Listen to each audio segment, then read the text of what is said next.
Hello, today we're going to be talking about the Filbert paintbrush. That's Filbert.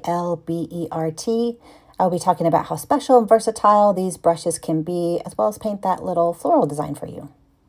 At the end of the video, I will review all supplies that I used here today, but to begin with, I have here a set of 6 brushes from the brand Kingart. Now, a Filbert brush is essentially a flat brush, but it has a rounded tip. Here is a typical flat brush for comparison. When you turn the two of them on their side, they look similar. Flat, no round belly. See how the flat brush has a blunt, straight tip? And while the Filbert brush has that smooth, rounded tip. And it's because of that rounded tip that this brush is excellent for making petals and leaves, which is what I especially love, and which we're going to talk about today. Now, having a variety of brushes can be super helpful. The sizes in this set are 2, 4, 6, 8, 10, and 12.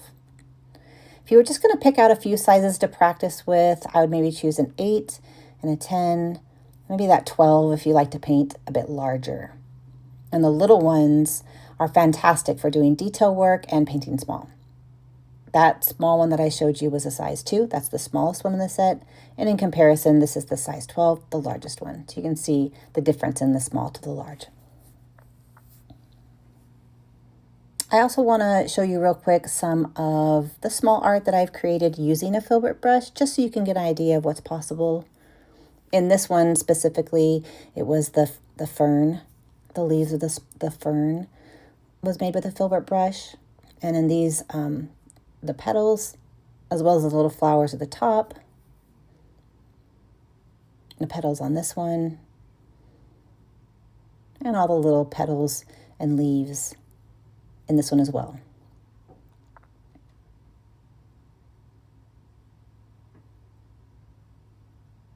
So I'm going to mix up some paint here real quick. I'm using, I'll talk about it later, but I'm using Van Gogh paint today. But I'm just going to mix up a color. I'm going to show you with using a size 10. I'm using a size 10 brush here. And we're going to talk about how to use the Filbert brush specifically to get those nice petal shapes. So if you take the Filbert brush and you hold it broadside and you paint strokes, this is what you're going to get. And when you lift it, you're also going to get that blunt edge. So that is not what we want to do. So we want to take our Filbert brush and instead turn it on its side so that you're looking down at it and it should have that flat. It's on its side basically. And then just to start with, you're going to do that typical tip, belly tip motion. And you can go slow to start with. It may not look right while doing slow, but you'll start to get the hang of using that brush on its side like that. So a tip, belly tip motion.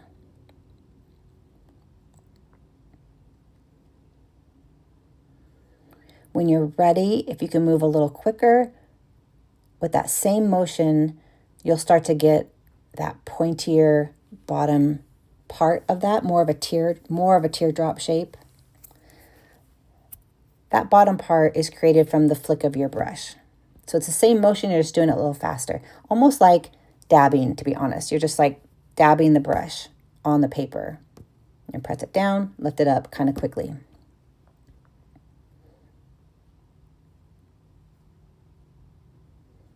I grabbed a darker color just so you can start to see, really see the shape that this brush is creating. And this is all you want to do. You just want to keep practicing. Now, I do want to talk about the paper really quick for you. When you're practicing brush strokes, this type of practicing, you don't need the fancy stuff. you can use inexpensive paper. You're not so much concerned with the quality or anything like that. It's just practice. And practicing this brushstroke over and over and over again is just going to help you feel more comfortable. It's going to create muscle memory. So again, all the supplies, there's a time and place for. Okay, so what I'm doing here now is the same exact brushstroke with the same brush, but I'm just pulling it on the paper longer. So I'm creating a whole different kind of shape by the length of time that I'm allowing it to stay on the paper. And here I'm just doing a little double stroking. So here, an example of all the different shapes you can make with one single brush.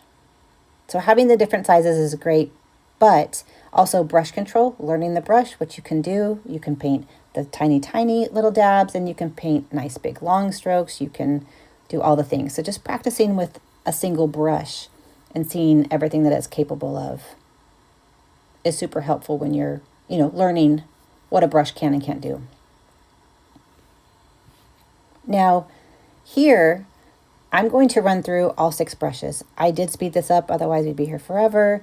But I ran through all 6 brushes, showing you the shape of each brush and what it's capable of. Now, a little pro tip, I love creating a heart shape with a Filbert brush. It's the easiest thing once you get the hang of it. I will never go back to creating a heart any other way. It's just 2 little dabs just connected at the bottom. So as you can see, when I'm going through, when I'm testing out each of the brushes, I'm going to throw in a little hearts in there just so you can kind of see that. But it's so easy to do. And then at the end, I did a little leaf motif. But again, just showing you the versatility of each of the brushes, each of the sizes, what they're capable of. And again, just practicing.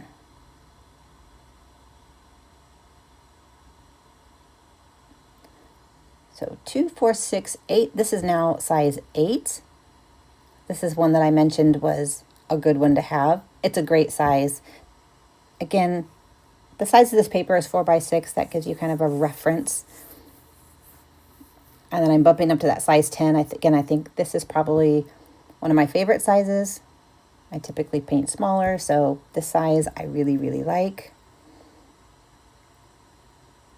And then I'll be ending with that size 12.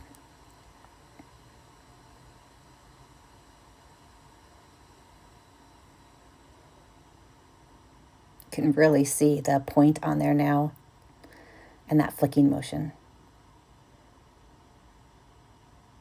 So I'm going to prep a little paint here. We're going to get ready to go in. I believe this is the size, actually, this is either 8 or 10, I'm not sure. But what I have in front of me, if you're new to following me, if you're curious, this is a pre-printed watercolor design. I sell these. I sell sets. They have different themes, a lot of florals, botanicals, but some are cute and whimsical. Some, are for the holidays, different seasons, all the things. But I created these specifically to encourage and to, allow people who may not be the best drawers to be able to experiment and practice with watercolor freely, to feel like they can just jump right in and start practicing. I always offer a large variety of designs. I'm bringing this one to you today because this specific design is meant to help to encourage you to practice your brush strokes. So as opposed to some of the other ones where you feel like you're coloring in a space, we're not coloring in these leaves. We are literally painting the leaf using a Filbert brush and working on those brush strokes that we just practiced. The neat thing is that the composition is already here for you. So you just can sit down and just practice those brush strokes. Here I'm using a little bit of a different stroke, a little bit lighter. I'm dabbing it a little differently and I'm getting like a branchy kind of feel. And then this design also has 3 little flowers. I'm using the same brush and I'm painting the petals for the flowers. Now, I do have to mention, I personally paint high to low. So when I'm painting typically a leaf or a petal, it's like a high to low motion. I like rotating my art to match the natural direction that my hand works the best in, high to low. So you're going to see me here. That's the reason why my art is turning, because I'm turning my art so that I can create those petals naturally. If I was to try to paint low to high, I would probably flick it and it would flick in a weird way and it would probably make me frustrated. So I have my art here taped to a acrylic plexiglass, but you could tape it to anything else. Just maybe not tape it to your table, tape it to something that you have that flexibility to move if you want to. But it's a little tip. I like doing it. It helps with my art. So we painted all that with one Filbert brush. The petals and all the leaves with a Filbert brush. What I'm doing now is I am switching to a fine tip brush. This is from Grabie. And I'm going to go in with the fine tip brush and do all the stem work. You know, it's important to know your tools, important to know which brushes are best for what. Sometimes you can do a whole piece with one brush. Sometimes it's important to switch your brush depending on the need. And in this instance, the Filbert brush is great for the leaves and the petals. But if you were to then try to paint the stems with that brush, it would probably be too thick and you probably wouldn't enjoy the outcome. So I'm switching it up here. You might have also noticed when I was painting the leaves, I kept them off the center line of the stem. That way, when I come in with my fine tip, I can marry up all the leaves to the stem naturally. And then no mistakes.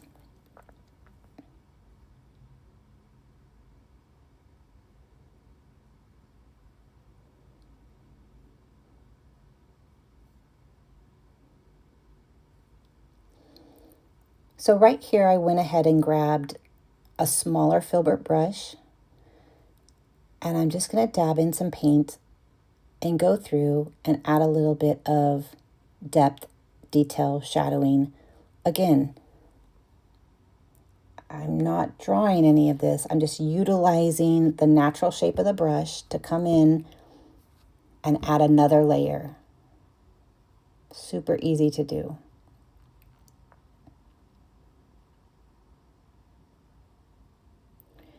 So I'm going to paint a background on this little piece here. And a lot of people always ask me about my backgrounds. They always have lots of questions. I'll try to answer them here today. But I'm mixing up a really nice light blue turquoisey color.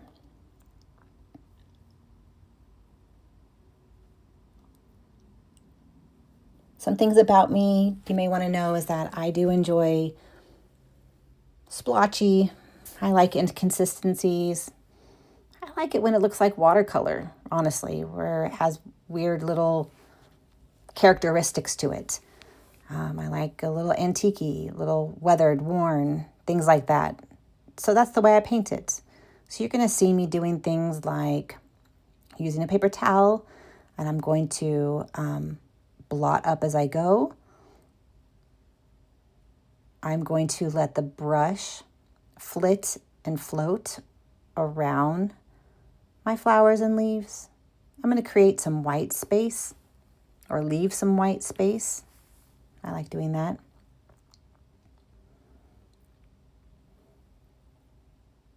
I think the most important thing is just to practice and just to experiment.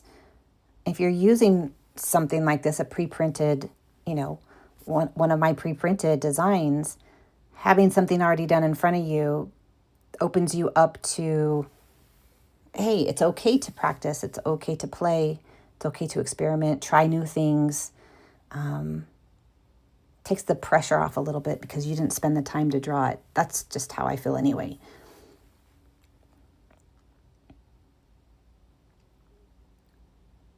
Like I said, I'm not going to take this all the way to the edge. I'm going to create a little more color towards the center. And then I'm going to let it dissipate and kind of fade off around the edges, just for a soft look today. The other thing I'm going to do is, I do love to splatter. So I'm going to mix up a little more of the same color with a little darker. Again, that's just going to give a little bit of contrast, but I'm just going to use my palette, mix up a little more of the same color, leave it a little darker. And I'm using that same exact brush, the fine tip brush that I used to paint the background, and I'm just going to create some splatters.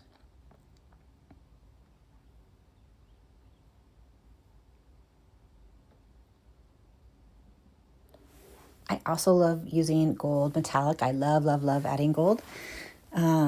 So this is actually metallic paint from Kuretake. It's part of their Starry Colors line.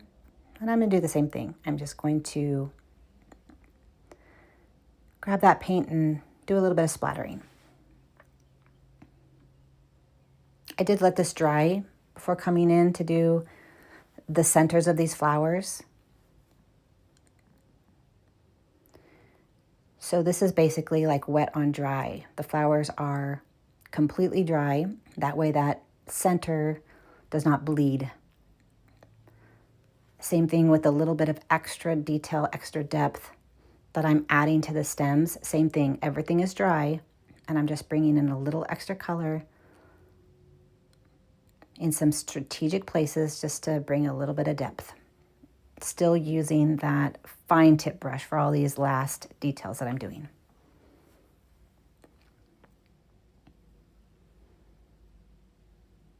When you're working with leaves, stems, flowers, the easiest thing to think about is where things meet.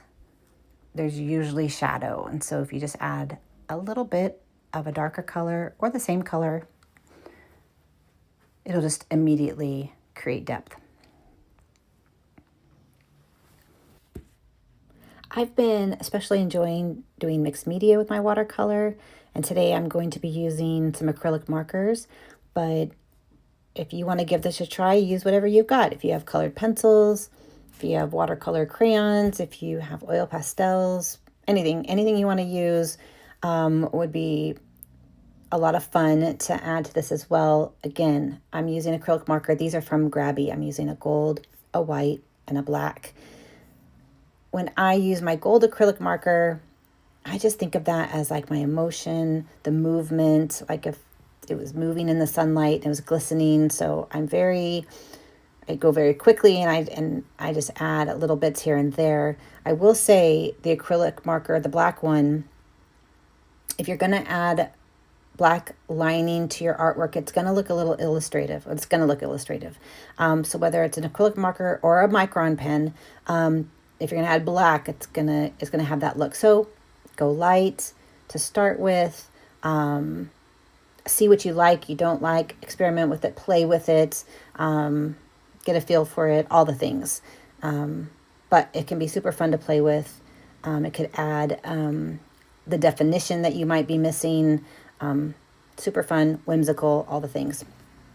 And then the white's just great to use for highlights and adding that little bit of pop. So sometimes we might be missing that with our watercolor, so it's a great tool to have to bring some of that back. But super fun to play with all of those.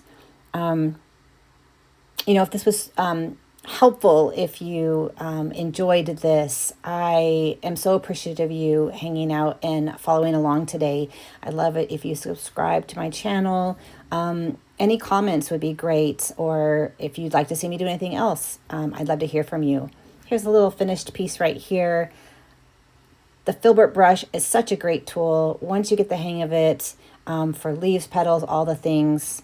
I hope you give it a try. Here's all the supplies I promised at the end. Again, Kingart is the brand with the Filbert brushes. It was a set of 6.